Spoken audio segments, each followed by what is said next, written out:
In the previous episode... Have I seen you somewhere before?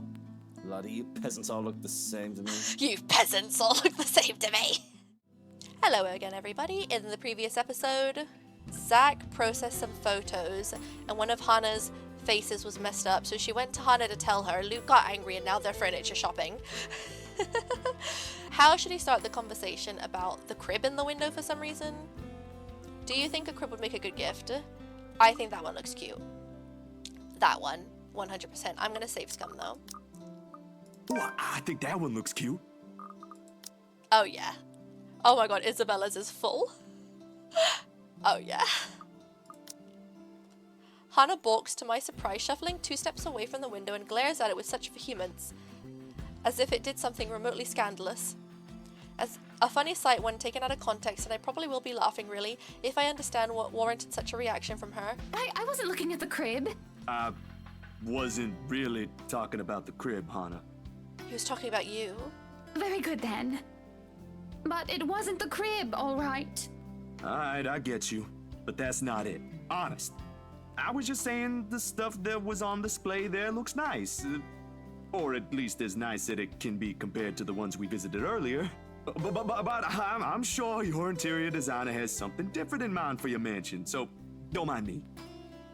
I was hoping that would be enough to cut the topic short. Instead, she sighs, leans on the wall closest to her, and runs her hand through a lock of her hair. Also, I'm sorry, Hannah Wright is apparently extremely well known in this town. You'd think people would be like balking at her or gawking at her as they walk by. There is a far-flung look in her eyes, even as she fixes it on the concrete curb. You need to stop looking at people like that, sweetie.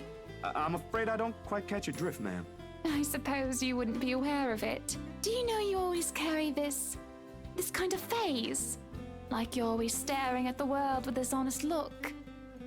Like all there is to see is all the good in it. Frankly, I don't see anything wrong if it's like that. I mean, there always has to be something in it.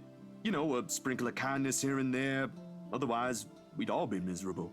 For you, maybe. Some people have to fight through it just to see that. And kindness isn't always a great thing to have around. Sometimes too much of it can hurt. It makes you wonder where this is coming from, how bad things have really gone for her to have this view. I do understand her sentiment, really I do. Still, when it's the last thing you can cling to when things have gone irreversibly bad, sometimes you simply don't get to make a choice. Besides, the point is, it's impossible to lie when a person is looking at you like that. Or I could, but I'd feel like a horrible person afterwards. Did you hear that, Mr. Zach? You just made me feel like a horrible person. I sort of wish I had one like it. Just so people would stop lying to my face. Or you can start by being honest with yourself. It shouldn't be quite hard. Friends don't lie to each other, don't they? I guess so. So what was the lie? She draws in a breath, lays a soothing hand to her stomach, and... That it was really the crib I was looking at earlier, silly. You're right, Uncle Zach. It's cute, but the pattern's not to my taste. I'm pretty sure Marianne could do something about that, though. At the moment, what I should really be worried about is if I'm ever going to be a good mother to this child. Mad!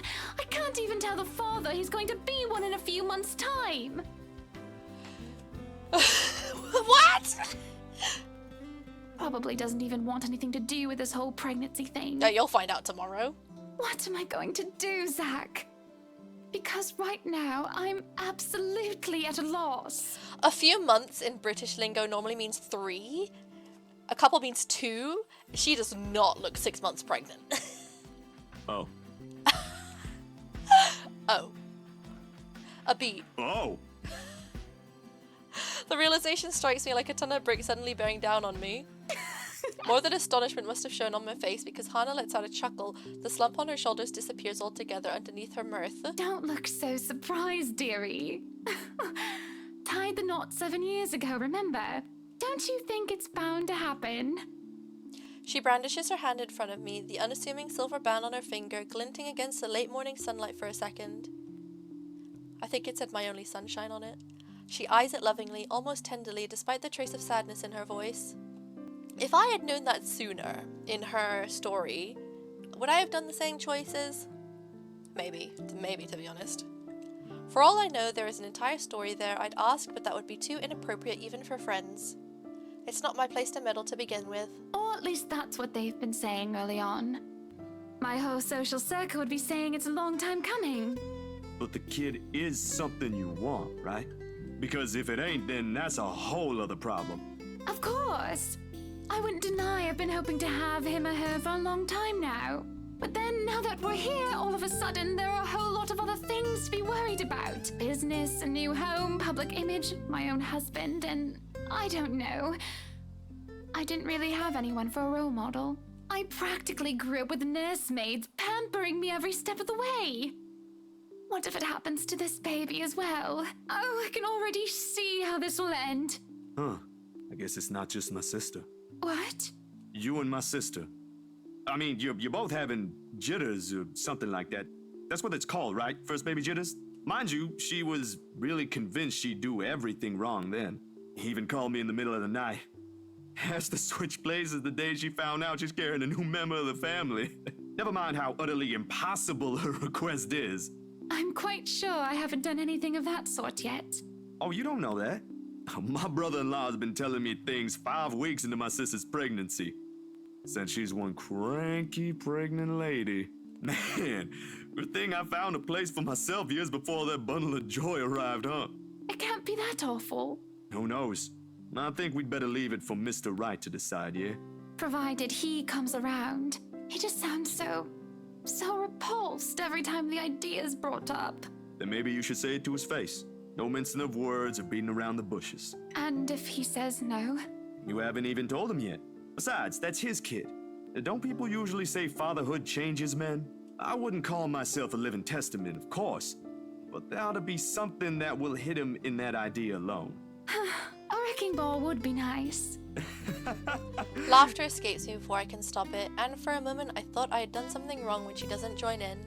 He's still her husband, no matter what jests or complaints she hurls about him behind the media's eyes or in the presence of people she trusts.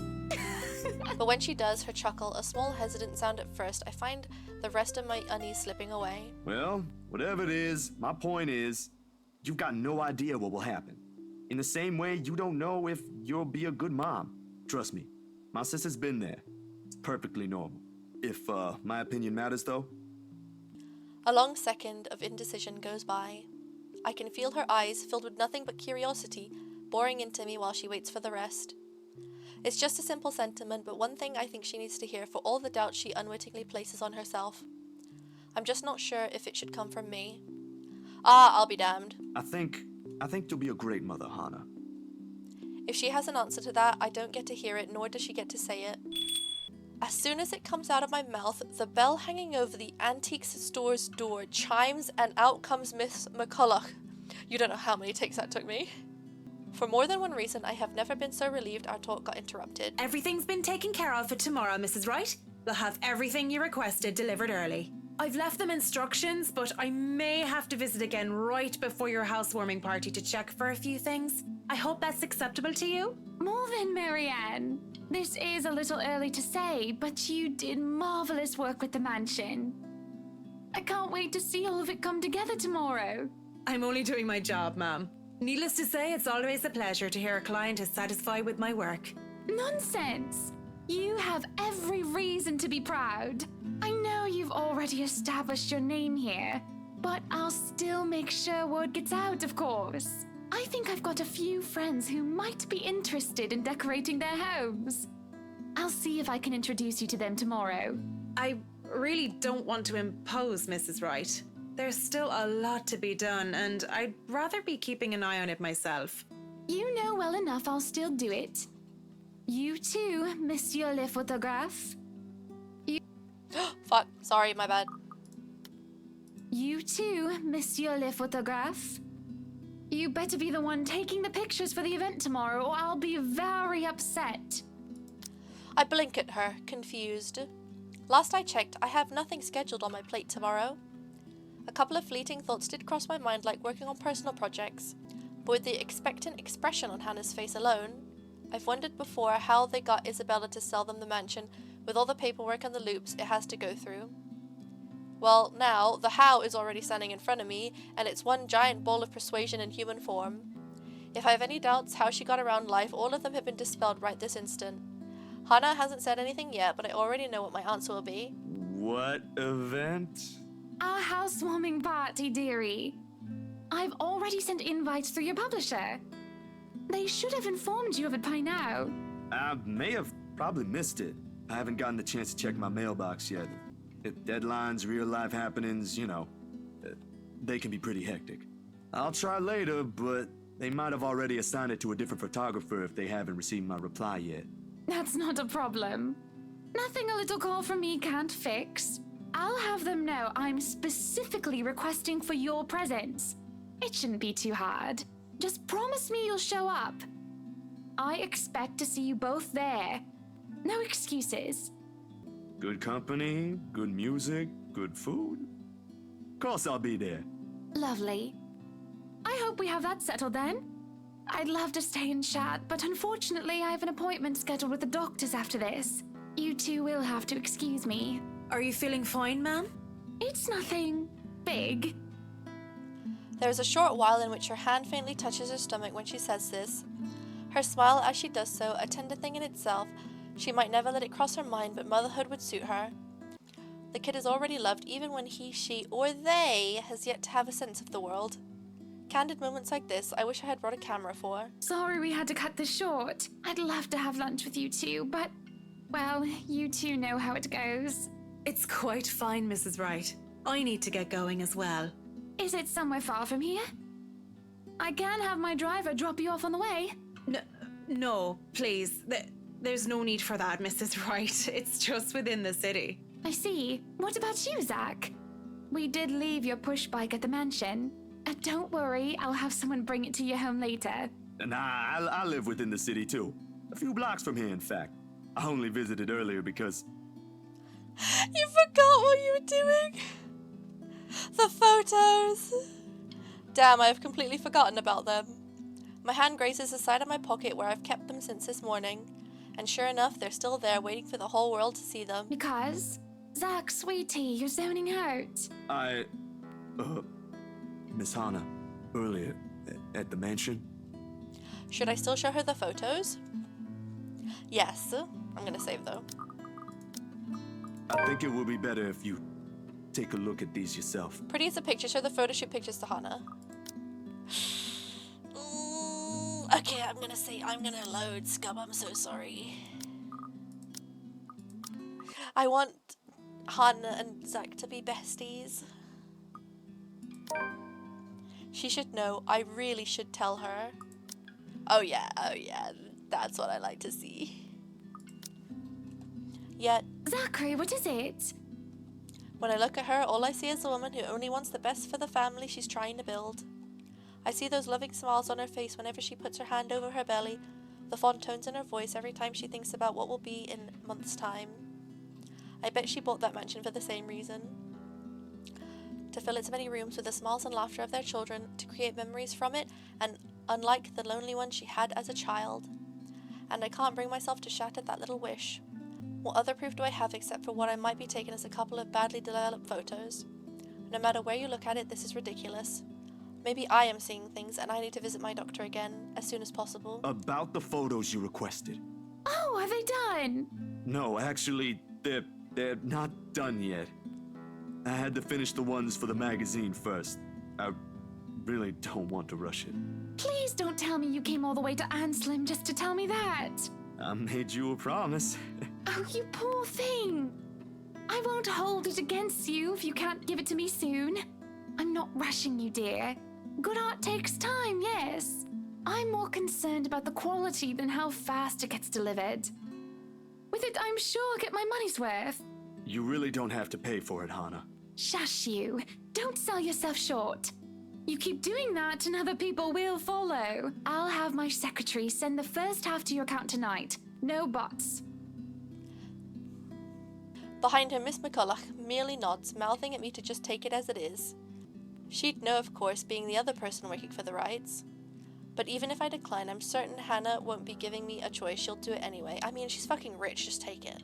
I guess I'll just have to make sure I'll take good photos tomorrow at your party, yeah? Fair enough. I'd love to discuss it with you, but I'll only get in the way. And I really need to leave now. Have a good day, then. You too, sweetie. She smiles and waves, and then she's gone, leaving me wondering if I've just wasted half of my day worrying for nothing. But the weight of my photos in my pocket is impossible to ignore.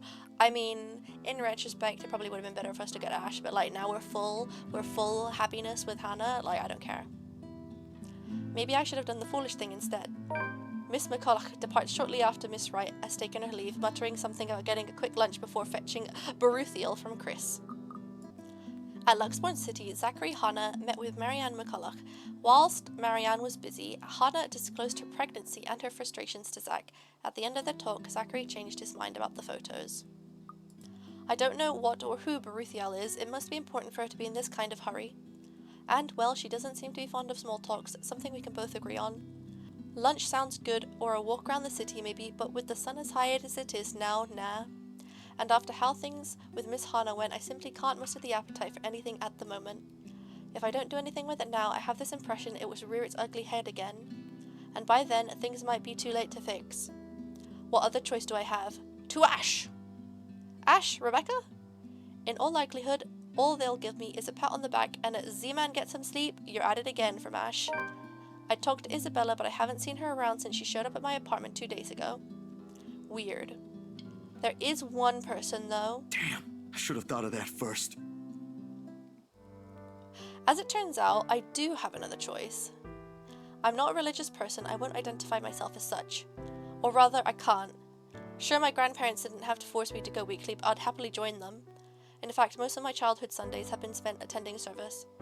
It's simply that, as you get older, the more experiences you get, forming your own beliefs on things become easier, for the lack of a better word.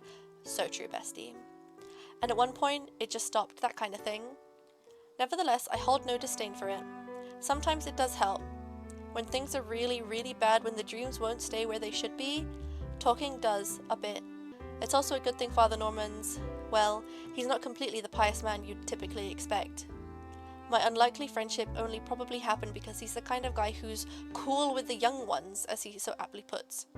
And he is, surprisingly. It makes him easy to reproach. Like that one time with Isabella. I don't think he believes in the ghost kind, but there he went. Maybe he has something to say about the photos as well. It won't hurt since I've already gone ahead and went to Anselm. At daybreak, on my bike. At the very least, I know I won't get shouted at by whoever answers the door. Unless someone does that inside a church. I highly doubt it. Despite its age, the Luxbourne Church is a thing of wonder in itself, with its high vaulted ceilings and intricate stained glass windows.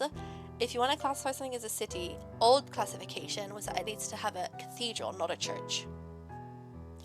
One of the many gifts of the Ermengarde's family donated to the community in its... or so I heard from Rebecca. She mentioned this once, although most of it flew over my head then. At this time of day, the church is mostly empty, save for a few visitors and ushers shuffling about, some muttering their prayers under their breath. The scene of burning candles and incense permeate the air, giving the place a general feeling of reverence. Pretty welcoming all in all. Even so, I keep the noise my treads make to a minimum, disturbing the quiet feels like a sin alone. An usher points me to a pew in front of the altar when asked where Father Norman prays. He mentioned something about the good priest not being in good health. Ever since he did a favour for a friend to bless an old house. I hope Father Norman doesn't die. This is the first time in days he's left his room. No surprise there with the weird heat lately, even Rebecca caught something. Nervous little chap, the kid. Nevertheless, he leads me close to the foot of the dais, with a reminder not to stay too long before walking off. Seconds later, Father shifts and stands. He doesn't seem to have noticed me, and I have to give him a little tap on the shoulder. When he looks, though, to say he's surprised is an understatement. Stay away. It's me, Father. Pay a visit to Father Norman.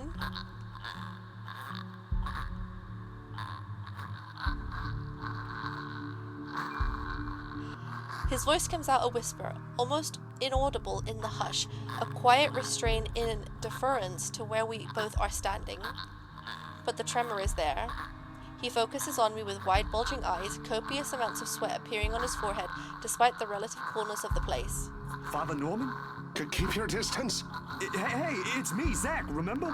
Stay away. Don't come near me. It must be the fever talking, or whatever he caught. It has to be. I don't recall ever doing anything for him to drive me away like this. In all the years I've known him, he's been nothing but polite, nothing but accepting of people regardless of beliefs or status in life. For words akin to a threat that come out of him is simply beyond unimaginable. Go back to where you came from. Leave. Father, what did I do? Leave now. I extend a hand to his shoulder, meant to be reassuring, but he recoils, his ankle catching on the edge of the dais as he backs away. I hope I'm saying that right. His shout, when I attempt to reach out again, echoes through the entire hall, catching the attention of the few people inside. I try to keep a level tone, but with these strangers' eyes trained on us, panic starts to weave its way into me. Stay away, demon. Go back to the hell you came from. Father, it's okay. I only came here for some pictures I thought looked odd. I figured you might know something. From my pocket, I fish out the photos and try to hand them to him. Instead, he strikes my wrist away almost like an accusation and sends the photographs fluttering uselessly to the floor. Helpless, I can only watch as he curls into himself on the ground, a sad, blubbering mess whimpering to himself. He tips his head forward and begins rocking, his hands clapped over his ears. That accursed spirit, so full of anger and pain. All those horrible things I've seen. I can't sleep. I can't eat everywhere I look. Do you think that happened to, Rose? Go away, go away. Go away. You're not supposed to be here. This is a house of God.